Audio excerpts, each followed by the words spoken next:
Olá, boa noite. Boa noite. Alta de juros para a agricultura familiar preocupa pequenos agricultores gaúchos.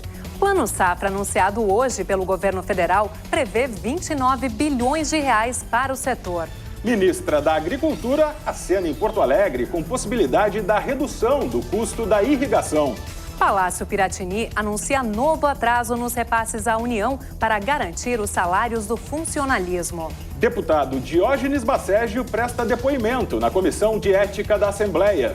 Aumento da inadimplência. 1/3 dos brasileiros que utilizam o cartão de crédito estão com as contas atrasadas. Frio tropical. Uma série de reportagens mostra, a partir de hoje, as características do inverno gaúcho. Você vai ver agora os principais fatos do dia na capital e no interior do estado.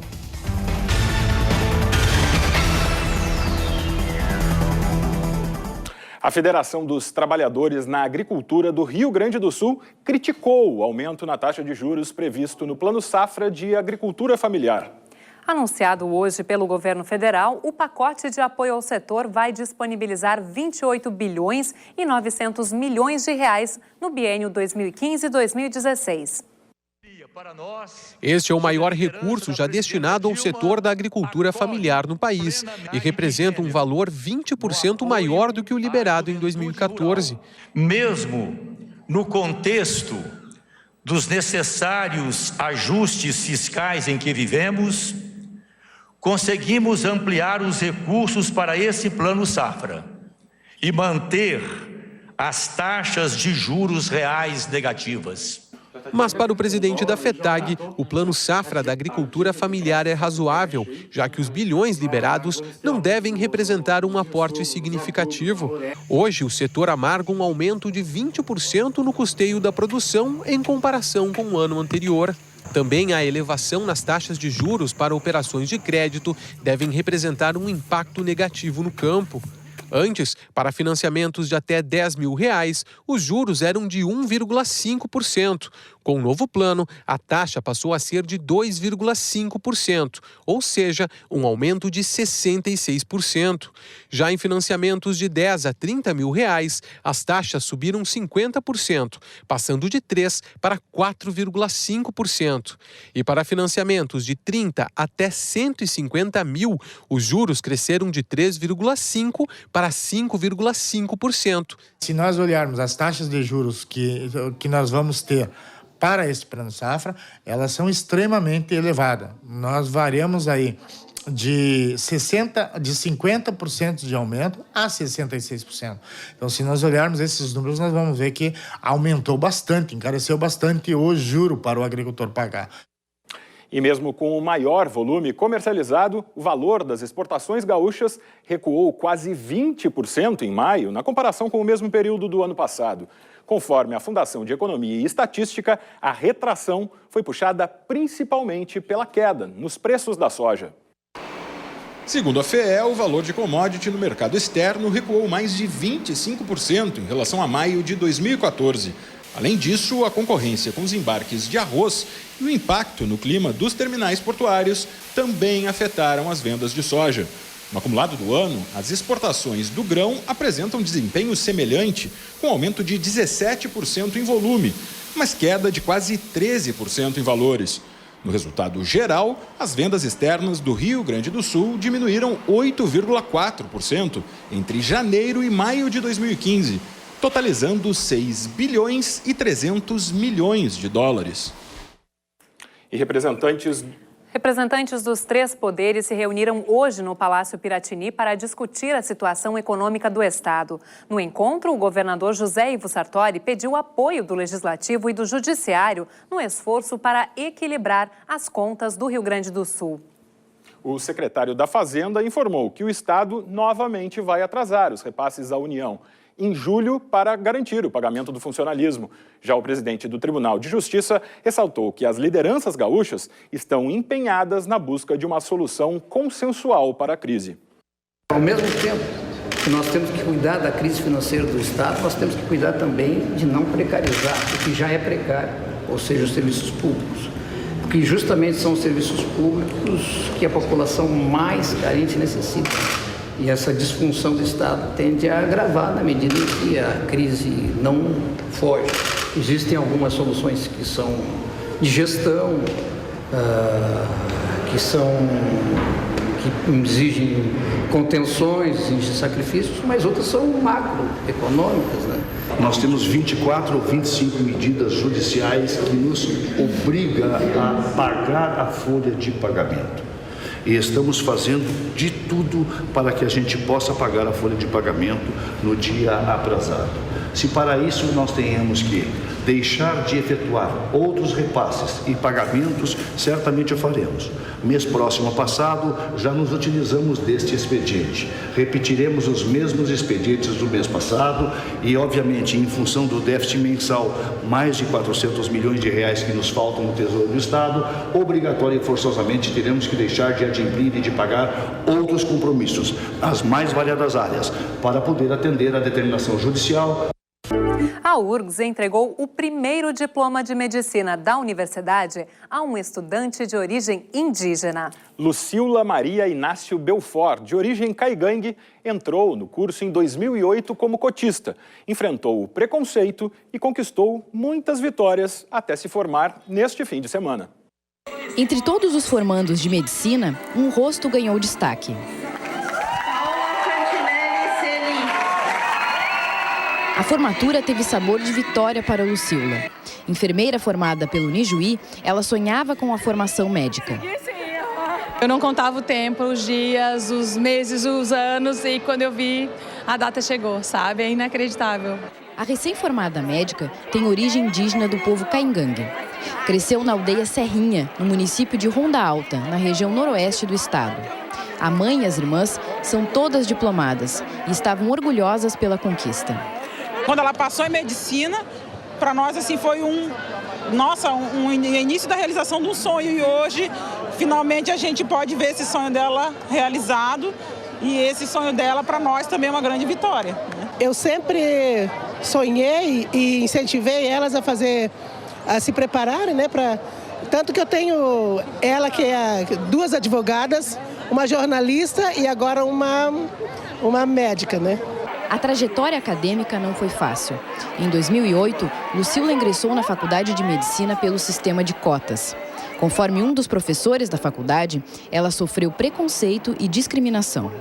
Ela enfrentou dificuldades, sim, não só ela, como outros alunos também indígenas e outros alunos cotistas já enfrentaram dificuldades. Felizmente, a grande maioria dos professores, colegas na universidade conseguiram desenvolver essa capacidade de trabalhar com a diversidade, com a diferença e com necessidades um pouco diferenciadas. Que se tenha reflexo, tu entende, nas comunidades minoritárias, né, menos favorecidas. Para o futuro, a médica planeja se especializar em ginecologia e obstetrícia e tem um objetivo muito claro. Trabalhar exclusivamente para a comunidade indígena, independente de qual âmbito, né, mesmo que seja na ponta municipal, estadual e esferas também federais. Para não se endividar, é preciso planejamento financeiro. Mas em época de aumento de preços, o que se percebe é exatamente o contrário. Pelo menos no cartão de crédito é assim. Dados do Sistema Financeiro Nacional apontam que 1/3 da população que usa o cartão de crédito está com as contas atrasadas. A conta do cartão de crédito ficou alta demais. Cristina e Cláudio começaram a pagar com alguns dias de atraso o valor mínimo da fatura e ficaram apavorados com os juros. Às vezes dá mais do que o mínimo que tu pagou. Então começa a dobrar. O dinheiro que tu pagou não desconta em nada, só acrescenta. Quando a conta passou de R$13 mil, não conseguiram mais pagar. 3 meses depois, a fatura era R$10 mil mais cara, um aumento de 164%. Me sinto extremamente lesado, né? Porque, afinal de contas, você não tem direito a nada, né? Ele simplesmente põe no papel que tu tem que pagar, e se tu não pagar, o teu nome vai para o SPC, cheio de, toda hora te falando, mandando cartinhas que o teu nome está sujo, está no SPC, está no Serasa, que tu tem que entrar em contato para resolver. Os registros do Banco Central indicam que em abril deste ano, os atrasos com o cartão de crédito representaram quase 19%. Já a inadimplência, que é quando o não pagamento supera os 90 dias, chegou próximo dos 35%. E esses valores se referem ao crédito rotativo, que é aquele que deveria ser pago no vencimento da próxima fatura. No Procon de Porto Alegre, as reclamações com o cartão de crédito somaram 44% do total de queixas sobre assuntos financeiros até junho deste ano. O endividamento é a mais comum. Quando chega ao Procon, nós temos que verificar se existe falha de informação do fornecedor para o consumidor, mas na maioria das vezes isso não acontece. É efetivamente uma falta de controle do cidadão que gera esse problema futuro. Com juros médios de 347% ao ano, o economista alerta: o cartão não deve ser usado como linha de crédito de longo prazo. Ele é um aliado para quem tem planejamento financeiro e aproveita o crédito sem juros, quitando a fatura total no vencimento. Fazer o máximo esforço possível para reduzir seus gastos. A recomendação do cartão de crédito, da utilização dele, seria então no máximo no parcelamento de grandes compras no quais as pessoas têm certeza que têm os recursos hoje para comprá-las e só o fazem para não precisarem gastar o recurso hoje e poder render o dinheiro, então, nesse período. Tem o dinheiro disponível, guardado, rendendo em algum lugar, somente nesse quesito. A Comissão de Ética Parlamentar da Assembleia ouviu hoje o depoimento do deputado Diógenes Basségio, do PDT. O parlamentar é acusado de fraudes em veículos e extorsão de salários de funcionários.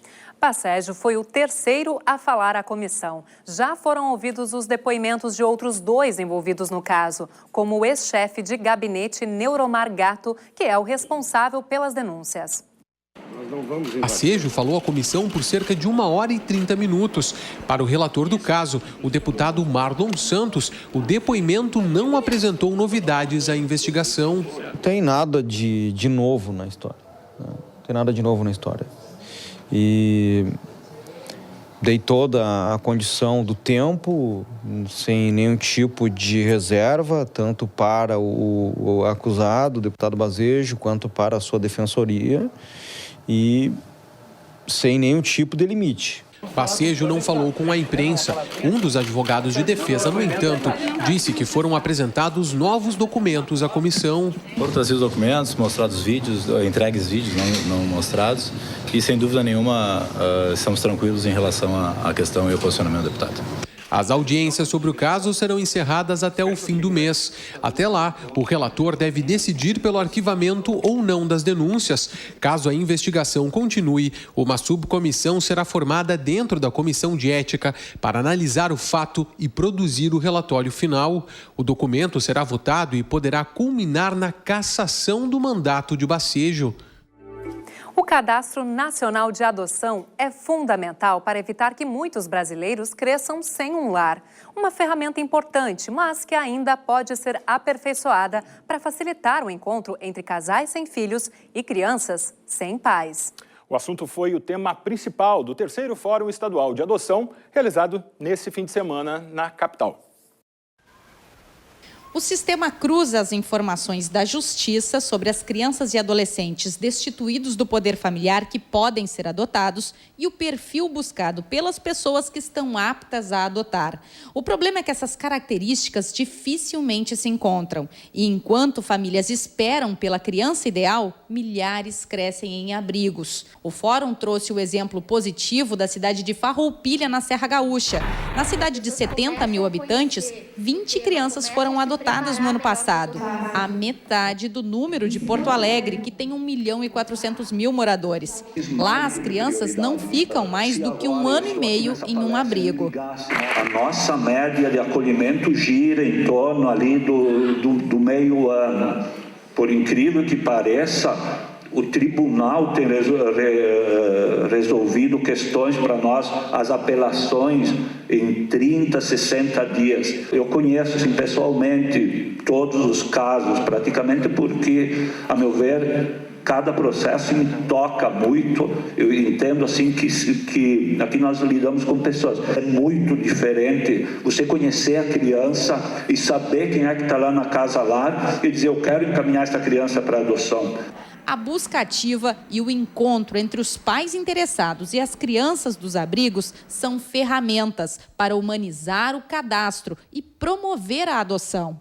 O Judiciário não está cumprindo a lei, porque na nova lei de adoção foi previsto os encontros entre os casais habilitados e as crianças destituídas. O contato humano entre a pessoa habilitada faz com que ela mude o perfil. Nós vimos isso no nosso grupo de apoio. As pessoas vão para o grupo de apoio, chegam lá querendo uma criança pequena, começa a ver as experiências, começa a ver os filhos das crianças chegando, as crianças chegando, no caso, com seus pais, 7 anos, 8 anos, e já começa a se apaixonar, porque o amor nasce quando a gente olha, né? E a estação mais fria do ano começou oficialmente neste domingo. Quando o frio chega, é importante redobrar os cuidados com a saúde, pois os riscos de contrair doenças respiratórias aumentam. Não por acaso, o Dia Nacional de Prevenção à Asma coincide com a chegada do inverno. É que a doença atinge 10% da população brasileira e exige cuidados. Os pacientes podem até contar com vacinas. Umidade de 87% e frio. O inverno chegou e da pior maneira possível para a Geisa, de 2 anos. Trouxe asma para a pequena. Tem que começou tudo isso. Assim, com isso também, o pai dela tem também, nós já sabe. A avó dela tem.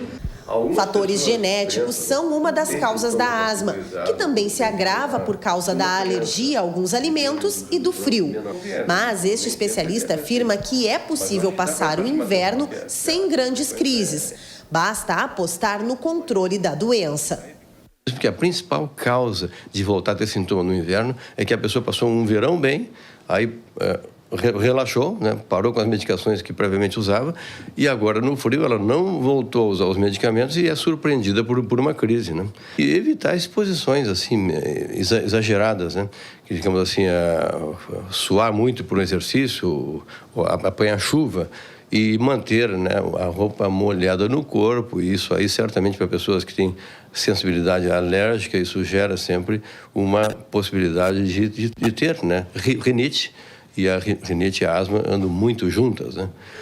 Dona Maria Clara também procurou a emergência do hospital. Ela tem asma desde a infância e se trata sempre com as famosas bombinhas. O pneumologista explica que já se usam remédios que agem por até 24 horas, o que aumenta a adesão ao tratamento. E para os casos em que as internações são frequentes, já existe até vacina. Que são, assim, imunoglobulinas, seriam, assim, anticorpos que bloqueiam, né, aquelas substâncias do nosso organismo que são alergizantes. E em época de frio, a demanda por roupas mais grossas e quentes também aumenta. Nas sedes das campanhas do agasalho em todo o estado, o trabalho não para. A primeira-dama do município de Arroio do Tigre promove campanha do agasalho na cidade.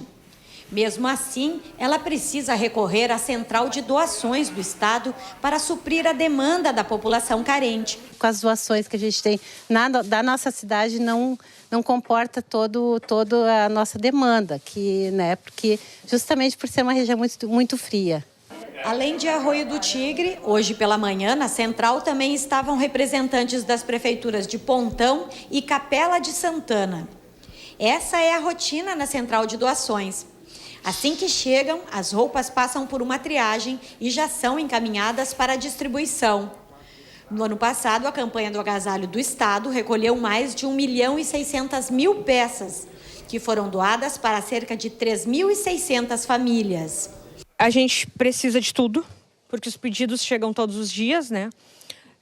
E a gente tem bastante município para atender, mas o que a gente nota que a gente menos recebe são cobertores, roupa infantil e roupa de bebê. E agora voltamos a falar de agricultura, porque entidades do setor cobram melhorias nas políticas públicas do agronegócio. Algumas reivindicações foram apresentadas hoje, durante uma audiência pública do Senado, realizada na Assembleia Legislativa Gaúcha.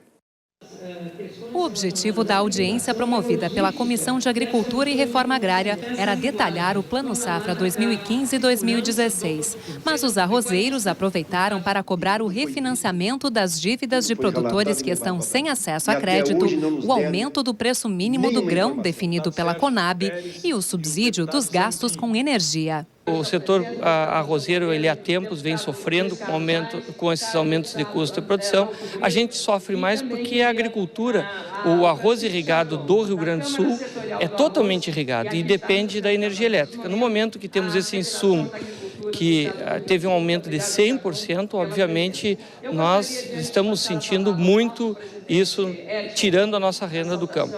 A ministra Cátia Abreu marcou reunião com os produtores para discutir as reivindicações em Brasília, mas já acenou com a possibilidade de excluir a bandeira vermelha da energia usada para irrigação.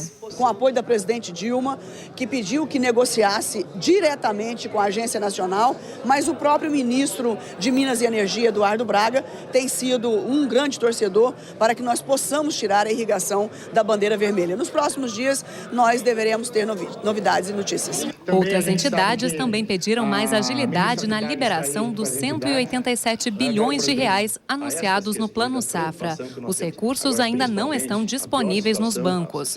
A Federação das Cooperativas Agropecuárias do Estado também pede melhorias no seguro agrícola contra a quebra de safra. Esse ano não tem um programa, né, não está previsto esses recursos, e o ano passado ficou um déficit de 300 milhões em que o governo não atendeu as seguradoras na equalização desses recursos. Então, não se cumpriu o passado, né, que estava comprometido, e não tem ainda um compromisso para frente. Continuamos falando de tempo, porque este ano o inverno gaúcho será marcado pelo fenômeno El Niño, que na região sul atua com dias menos gelados e muita chuva. A partir de hoje, você acompanha aqui no Segunda Edição uma série de reportagens que retratam o olhar dos gaúchos e dos turistas sobre o inverno. A primeira delas é sobre Porto Alegre e suas peculiaridades.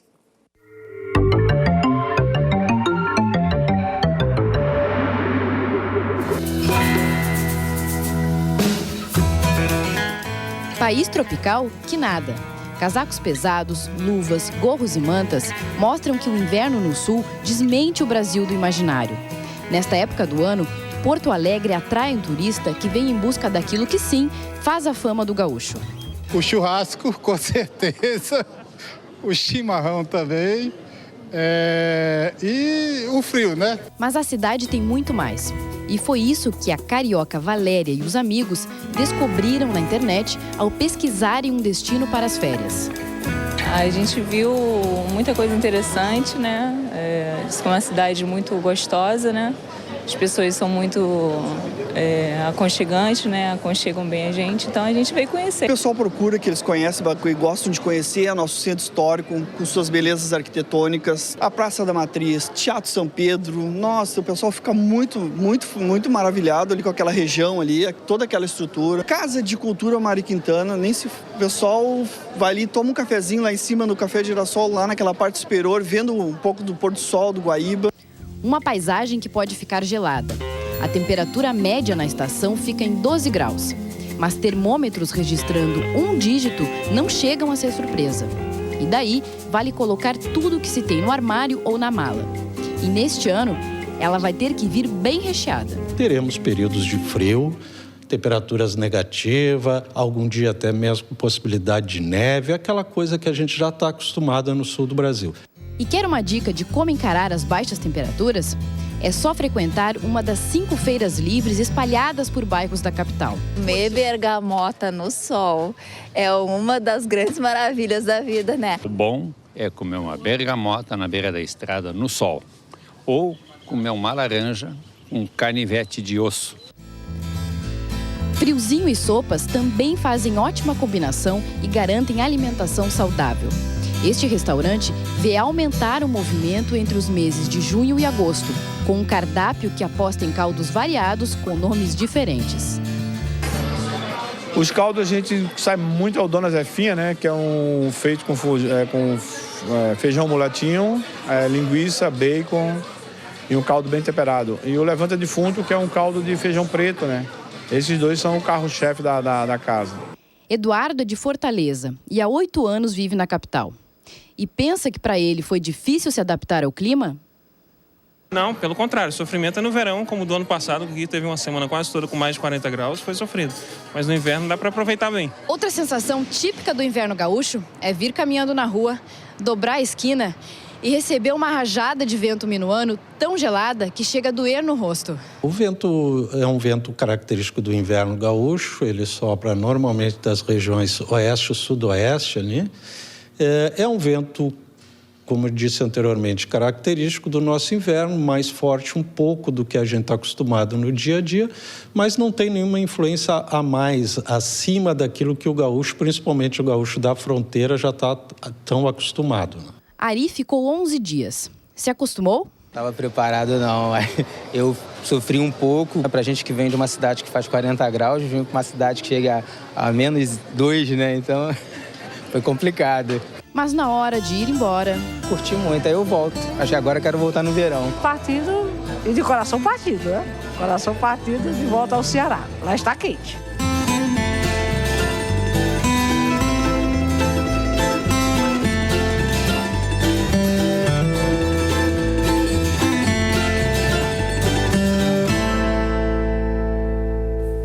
Nós voltamos amanhã às 7h30 da noite com novas informações. Uma boa noite para você e até lá. Boa noite e até amanhã.